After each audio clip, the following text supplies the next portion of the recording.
안녕하십니까. 모두에 맞게 프로젝트 발표를 맡은 송혜연입니다.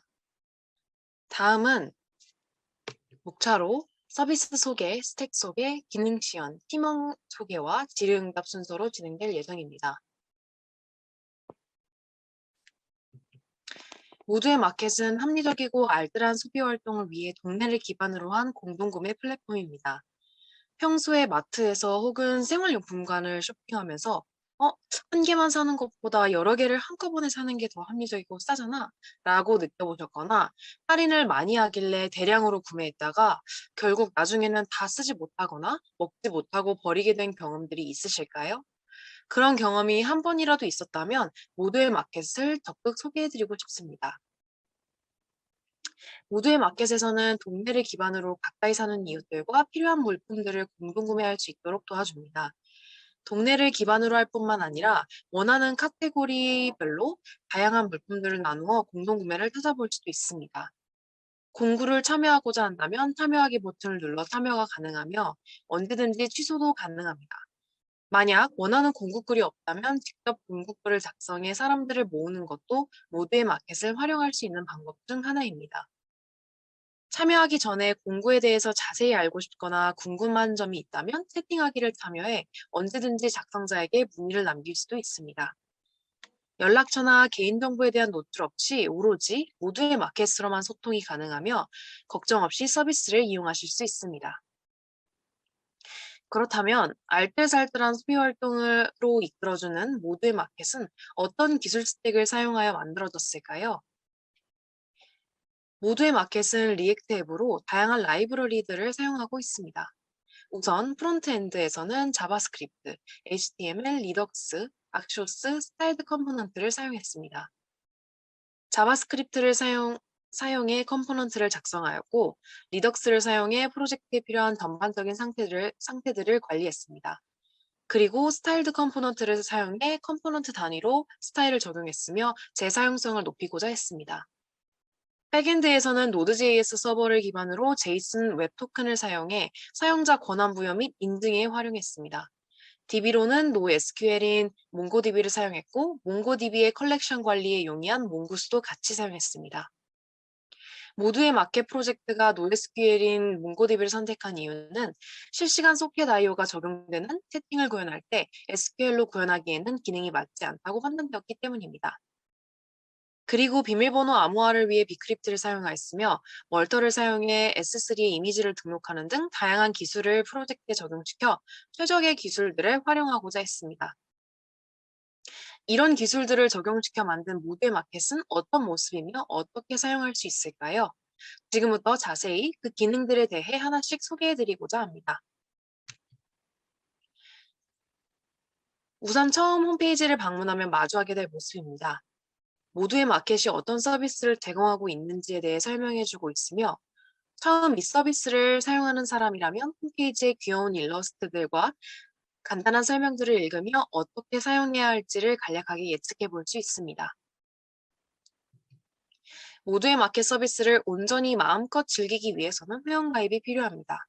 이메일, 비밀번호 확인, 이름, 나이를 모두 입력하고 동네 인증하기를 누르면 회원가입에 필요한 절차는 모두 끝났습니다.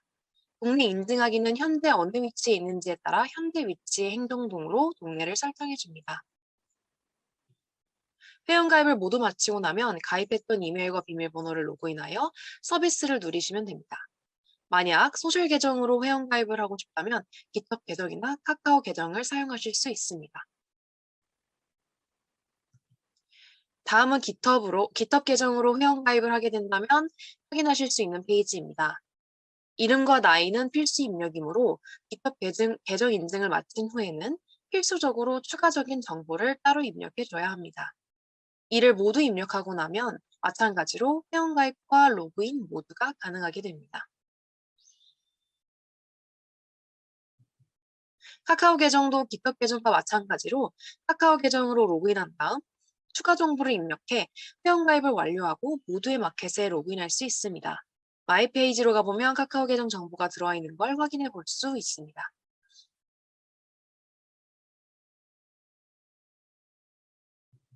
이미 회원가입을 했는데 회원가입 버튼을 누른다면 자동적으로 로그인 처리가 되는 걸 보실 수 있습니다. 소셜 계정으로 로그인한 사람들은 로그아웃 시 해당 서비스만 로그아웃 할지 카카오 계정에서까지 로그아웃 할지를 물어보는 페이지를 만나게 되어 둘 중 하나를 선택하면 됩니다.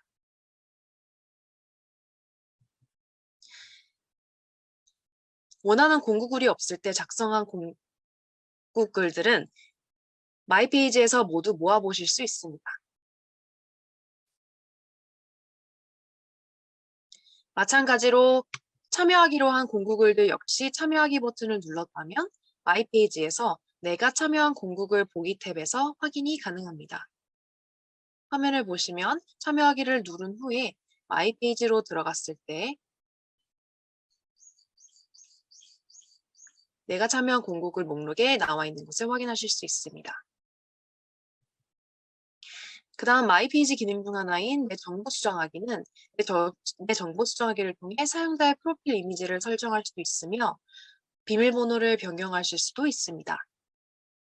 대신 비밀번호를 변경하고자 한다면 현재 비밀번호를 모두 먼저 확인 후에 새로운 비밀번호를 입력해 주어야 합니다.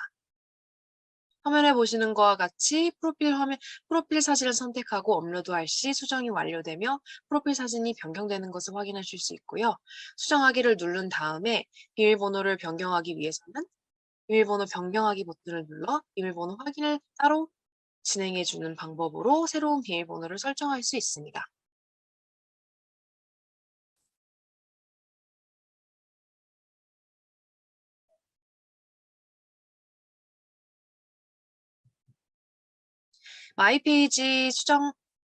마이페이지 수정하기에서 다른 수정사항 없이 완료 버튼을 누르거나 비밀번호를 틀리게 입력하는 등의 상황에서는 안내 메시지를 통해 다시 입력할 수 있습니다.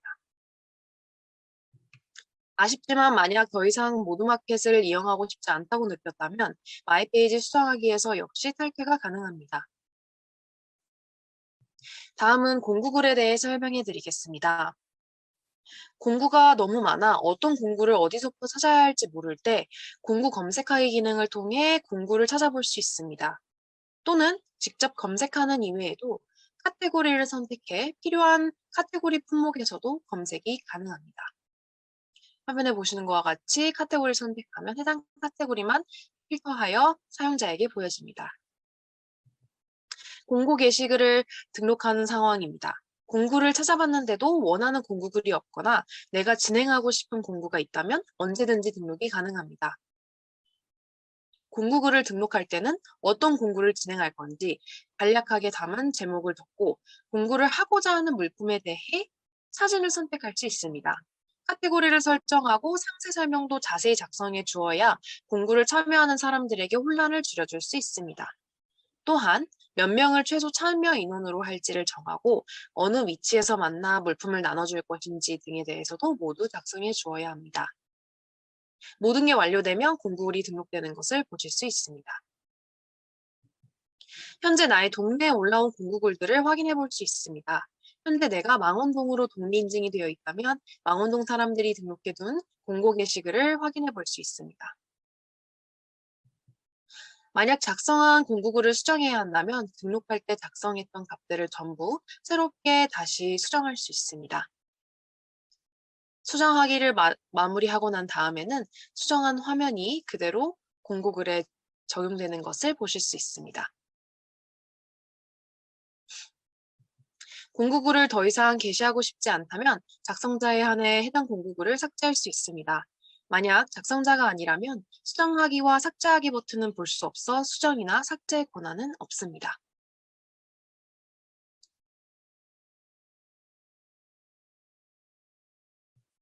작성자가 아니라면 참여하기가 가능합니다. 참여를 완료하면 확인 안내 메시지를 보실 수 있습니다. 공구에 불가피하게 참여를 할 수 없을 경우 참여 취소도 가능합니다. 참여를 취소할 때 마찬가지로 취소 완료에 대한 확인을 받을 수 있습니다. 공구 작성자가 충분히 인원을 모집했다고 판단이 되면 이제는 공구를 모집 완료할 수 있습니다. 모집 완료된 게시글들은 게시판에서도 조회를 할 수 없습니다. 실시간 채팅으로 문의사항이나 세부사항들에 대해 공고 작성자에게 채팅을 남길 수 있습니다. 연락처 노출 없이 채팅으로 공구 거래에 대해 적극적으로 문의해 볼 수 있습니다. 그리고 이전에 사용자가 세팅한 내용들도 남아있어 그 전에 문의했던 내용들도 확인해 볼 수 있어 여러 정보들을 얻는 데 도움을 줄 수 있습니다.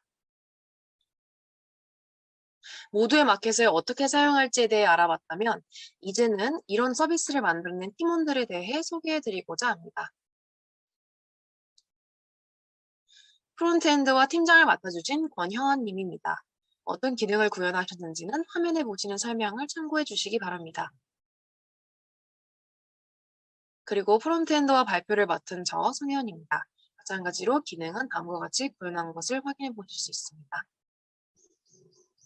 백엔드를 맡아주신 박보미님입니다. 구현하신 기능들은 마찬가지로 다음을 확인해 보실 수 있습니다. 마찬가지로 백엔드를 맡아주신 유태인님입니다. 구체적인 구현 기능들은 화면을 참고해 주시기 바랍니다.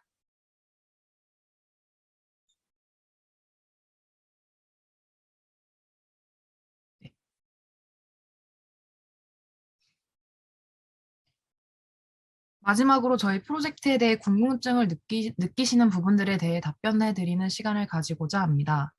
기술 사용에 대한 의문점들에 대해 미리 정리하여 질문을 받아 저희 팀원분들이 직접 답변해 주시겠습니다. 먼저 프론트 부분에서 사용한 기술에 대해 권형아님께 여쭤보겠습니다. 스타일 컴포넌트를 스타일링 기술로 사용하셨던데 어떤 이유로 스타일 컴포넌트를 사용하셨는지 궁금합니다. 네. 스타일 컴포넌트의 장점인 동적인 스타일링과 스타일 속성을 자식 컴포넌트에게 넘겨줄 수 있다는 점도 있지만, 팀원 간의 CSS 클래스 네임의 가독성 향상과 사이드 이펙트, 유지 보수, 재사용성의 용이함을 위해서 사용하였습니다. 그 중에서 크게 와닿았던 부분은 이전의 프로젝트에서 순수 CSS로 수많은 클래스 네임이 있어 가독성과 사이드 이펙트를 걱정할 일이 많았는데, 이번에는 그런 일들이 현저하게 줄어들었다는 것입니다. 그 스타일 컴포넌트를 통해 CSS가 전역으로 중첩이 되지 않고 컴포넌트 단위로 스타일을 정의했기 때문에 서로 간의 사이트 이펙트가 많이 줄어들게 되었습니다. 또한 그 클래스 네임을 고민하는 시간이 많이 줄어들게 되었고, 간혹 철자가 틀려서 CSS가 적용되지 않았던 일을 미연에 방지할 수 있었습니다.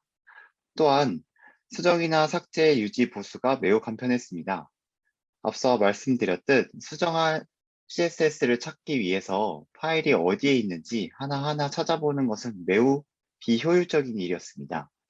스타일 컴포넌트는 컴포넌트 단위로 적용이 되기 때문에 문제 발생 시 원인을 빠르게 찾을 수 있었고, 유지 보수에 접근이 쉬웠습니다. 삭제하기도 마찬가지로 CSS 클래스 네임을 찾아 삭제하는 것은 쉽지 않은 일인데, 이 부분도 앞서 말했던 것과 같이 컴포넌트 단위로 적용이 되었기 때문에 삭제 또한 쉽게 찾고 할 수 있었습니다. 마지막으로 스타일 컴포넌트는 코드의 재사용이 가능하여 만들어 놓은 컴포넌트를 재사용할 수 있어서 불필요한 코드를 줄일 수 있었고, 서비스를 구현하는 데 있어 비교적 시간을 많이 아낄 수 있었다고 생각합니다. 네, 이러한 이유에서 스타일 컴포넌트를 사용했습니다. 감사합니다. 네. 그 다음으로는 서버에서 쓰인 기술 관련 질문입니다. 소셜 로그인을 구현하셨을 때 느낀 점에 대해 소셜 로그인 관련 기술 구현을 담당해 주신 박보미님께서 답변해 주시겠습니다. 먼저 소셜 로그인의 순리를 말씀드리면, 유저가 회원가입이나 로그인을 누르면 소셜 서버에 코드를 요청하게 되고, 받아온 코드를 다시 소셜 서버에 넘겨서 토큰으로 바꿔오면 그 토큰을 가지고 서비스 서버 쪽에서 다시 소셜 서버로 토큰을 넘겨주어 유저의 정보를 받아오게 됩니다.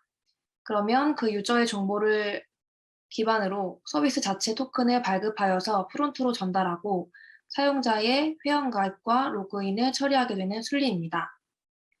OOS를 제공하는 소셜 서버들의 API들을 보니 방식들은 거의 다 비슷했으나 하는 과정 중에서 소셜 서버들마다 요구하는 방식이 미세하게 달라서 토큰 전달을 프론트에서 받느냐 서버에서 받느냐, 기본 인증을 함께 보내느냐 안 보내느냐 등 API를 정말 꼼꼼히 살펴보아야겠다라는 것을 느끼게 되었습니다.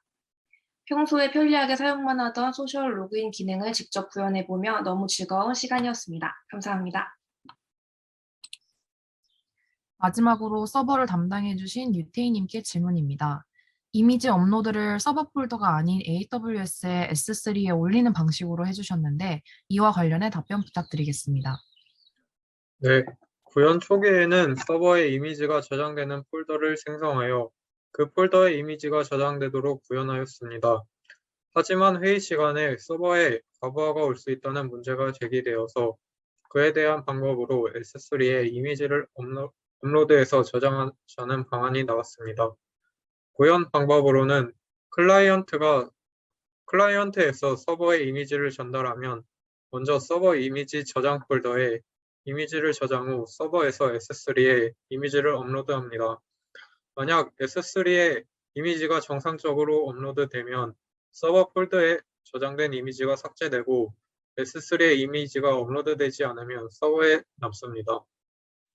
이 방식으로 인해 서버에 오류가 발생하여도 유저가 전달한 이미지는 서버 또는 S3에 저장되기 때문에 모든 이미지 파일을 서버에 저장하는 것보다 S3에 업로드하는 방식으로 구현하는 것이 서버 과부하가 더 적다고 판단하여 S3에 올리는 기능을 추가하였습니다. 이상입니다. 감사합니다. 네, 마지막까지 성실한 답변 감사합니다. 질의응답을 통해 저희 팀에서 사용한 기술에 대해 자세히 알아보는 시간까지 가져보았는데요. 이를 통해 프로젝트를 이해하는 데 많은 도움이 되었으면 합니다. 이상으로 킹바코 팀의 모두의 마켓 프로젝트 발표를 마치겠습니다. 감사합니다.